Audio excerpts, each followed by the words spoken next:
Alam mo ba, minsan akala natin kilalang kilala na natin ang sarili nating bansa na wala ng bago, wala ng ikakagulat. Pero paano kung sabihin kong may mga bagay sa Pilipinas na kahit mismong mga Pilipino ay hindi pa alam?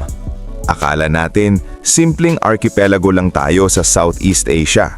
Isang bansang may magagandang beach at masasarap na pagkain. Pero ang Pilipinas ay puno ng mga nakakagulat na kwento, kakaibang facts at mga bagay na halos hindi ka panipaniwala. May mga isla na nagbabago ang bilang. May mga lugar na mas kakaiba pa kaysa sa iniisip mo.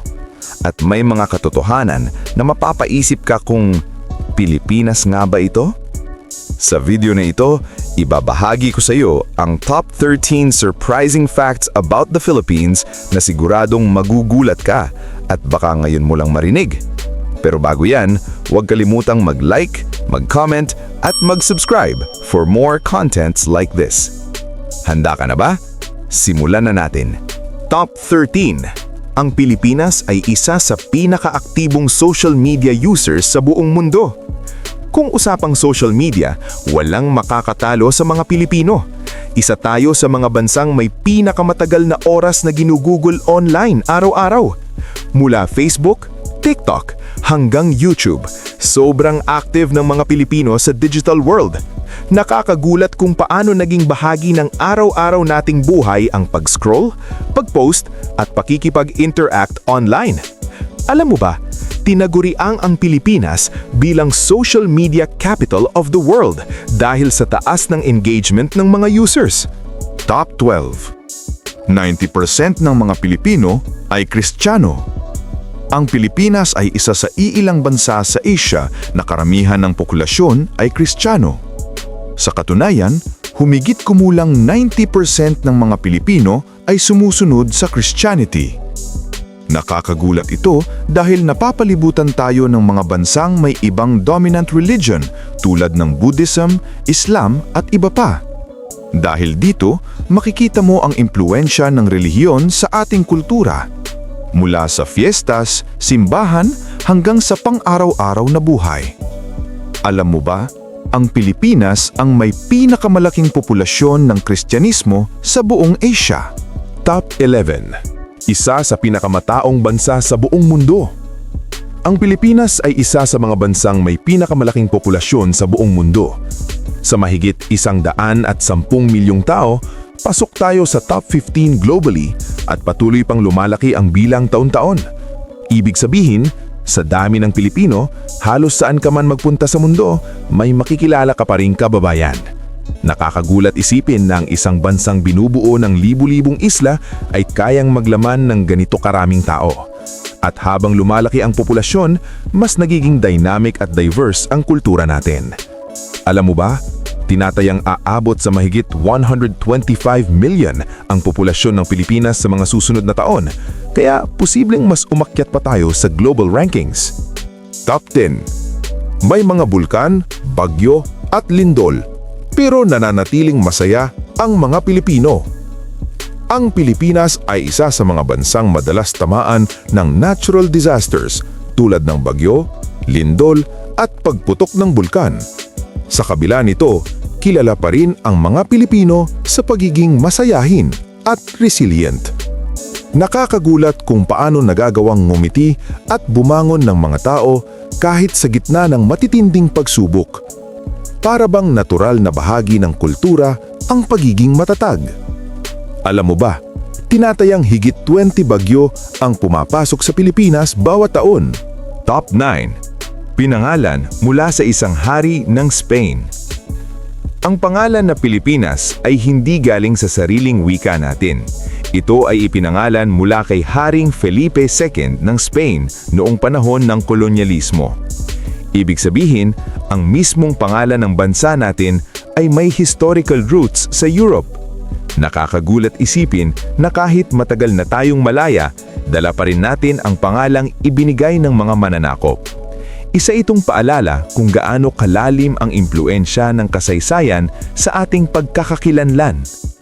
Alam mo ba, ang Pilipinas ay dating tinawag na Las Islas Filipinas bilang parangal kay King Philip II. Top 8. Isang bansang binubuo ng libu-libong isla.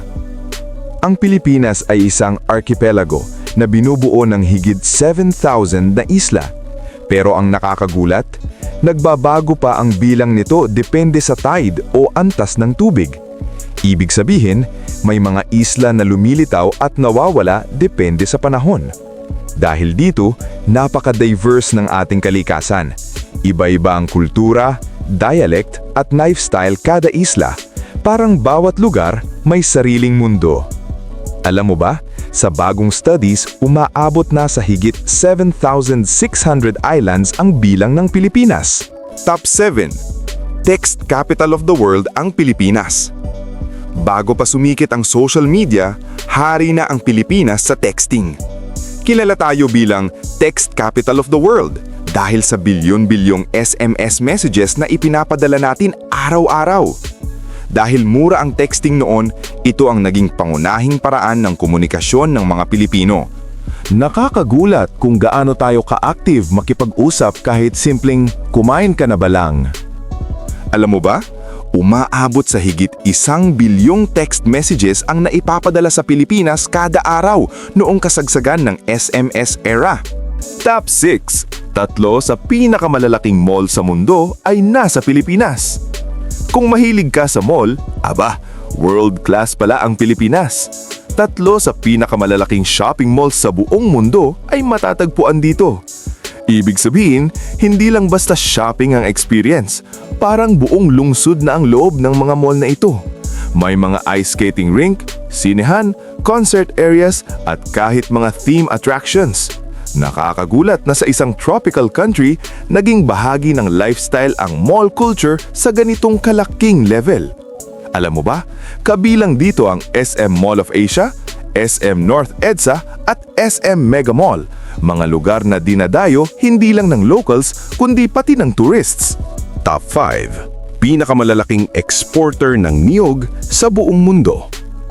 Ang Pilipinas ay isa sa pinakamalalaking producer at exporter ng coconut o niyog sa buong mundo. Mula sa langis, gatas hanggang sa beauty products, ginagamit ang niyog sa napakaraming paraan. Nakakagulat na ang simpleng buko na iniinom natin sa kalsada ay isang global product pala. Isa ito sa mga pangunahing pinagkukunan ng kita ng ating bansa. Alam mo ba? Umaabot sa milyong-milyong tonelada ng coconut products ang ine-export ng Pilipinas taon-taon sa iba't ibang bansa. Top 4. Halos lahat ng Pilipino ay mahilig sa basketball. Sa Pilipinas, hindi lang sport ang basketball, parang bahagi na ito ng buhay. Kahit saan ka magpunta, may makikita kang basketball court, mapabarangay man o eskinita. Kahit makeshift ring lang na gawa sa kahoy o lumang bakal, game na game pa rin ng mga Pilipino. Nakakagulat kung gaano ka-deep ang love ng mga Pilipino sa basketball kahit hindi tayo kilala sa height. Alam mo ba, ang Philippine Basketball Association ay isa sa pinakamatandang professional basketball league sa mundo, kasunod ng NBA. Top 3. Ang jeepney ay isang imbensyon na galing sa digmaan. Ang iconic na jeepney na makikita mo sa Pilipinas ay may kakaibang pinagmulan. Ito ay nagmula sa mga lumang military jeeps na iniwan ng mga Amerikano pagkatapos ng World War II. Imbes na itapon, ginawa itong pampasaherong sasakyan at kalaunan ay naging simbolo ng kultura ng Pilipino. Nakakagulat kung paano naging makulay at artistic ang isang bagay na galing sa digmaan. Alam mo ba, ang jeepney ay kinikilala bilang King of the Road sa Pilipinas dahil sa dami at kahalagahan nito sa transportasyon? Top 2. Mahigit 170 na wika ang mayroon sa Pilipinas. Sa Pilipinas, hindi lang isa o dalawang wika ang mayroon, kundi mahigit 170 ang aktibo nating ginagamit. Ibig sabihin, bawat rehiyon ay may sariling paraan ng pakikipag-usap, sariling identity at sariling kultura. Nakakagulat isipin na kahit pare-pareho tayong Pilipino, minsan hindi tayo nagkakaintindihan sa salita. Pero sa kabila nito, nagkakaisa pa rin tayo bilang isang bansa. Alam mo ba? May humigit kumulang 171 na living languages sa Pilipinas, kaya isa tayo sa pinaka-linguistically diverse na bansa sa buong mundo. Top 1. Kilala ang Pilipinas sa pagiging isa sa pinakamasayang bansa sa buong mundo. Sa kabila ng lahat, kahirapan, kalamidad at mga pagsubok, nananatiling isa sa pinakamasayang bansa ang Pilipinas. Kilala tayong mga Pilipino sa ating hospitality, pagiging friendly, at laging may ngiti sa labi. Nakakagulat kung paano nagagawa ng ating bansa na piliing maging positibo kahit hindi madali ang ating sitwasyon. Ito ang isa sa pinaka-unique na katangian nating mga Pilipino na hinahangaan ng buong mundo. Alam mo ba? Madalas mapasama ang Pilipinas sa listahan ng mga bansang may pinakamasasayang tao base sa global surveys. At ayan na nga, ang top 13 nakakagulat na katotohanan tungkol sa Pilipinas. Mula sa mga isla, kultura, wika, hanggang sa mga nakasanayan nating bagay na hindi pala normal sa ibang bansa, mapapaisip ka talaga kung gaano ka-espesyal ang Pilipinas. Ikaw, kabida, alin sa mga facts na ito ang pinaka-nagulat ka? May alam ka pa bang ibang surprising facts tungkol sa Pilipinas na hindi namin nabanggit? At kung meron kang topic na gustong talakayin sa ating mga future videos, i-comment mo na sa ibaba. Baka ang susunod naming video ay galing mismo sa idea mo. Tandaan, ang Pilipinas ay hindi lang basta isang bansa. Isa itong lugar na puno ng kwento, kultura at mga bagay na patuloy na nagbibigay ng gulat at inspirasyon sa buong mundo. Sa bawat detalye nito, mas lalo nating napapatunayan kung gaano kaspesyal maging Pilipino. At kung nagustuhan mo ang video na ito, huwag kalimutang mag-like, mag-share at mag-subscribe for more contents like this. Maraming salamat sa panunod. Hanggang sa muli, kabida!